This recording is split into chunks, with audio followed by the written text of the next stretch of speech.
একরকম কিছুটা আতঙ্কিত আছে যে মবের মাধ্যমে আমার ক্ষতি করার চেষ্টা করা হবে এরকম বলছে। তারপর আমার সমস্যা করবে, বাসা থেকে বের হলে এরকম হবে, আননোন নাম্বার থেকে এসেছিল।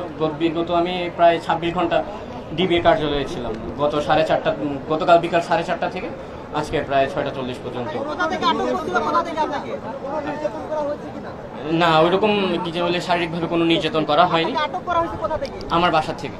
আমার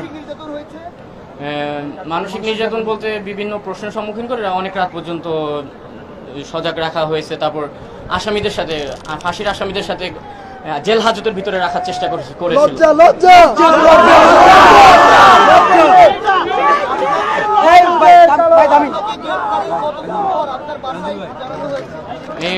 আমার বাসায় জানানো হয়েছে মনে হয় আজকে দুপুর 2টার পরে অথবা বিকাল 3টার পরে।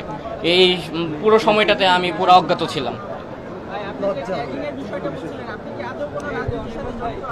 না, আমি আগেও কোনো রাজনৈতিক সাথে জড়িত ছিলাম না, এখনো কোনো রাজনৈতিক দলের সাথে এরকম সংশ্লিষ্টতা আমার নাই। এবং আমার মোবাইল, আমার যাবতীয় ডিজিটালে ওনারা চেক করেছে এবং কোনো রাজনৈতিক সম্পৃক্ততা পায়নি।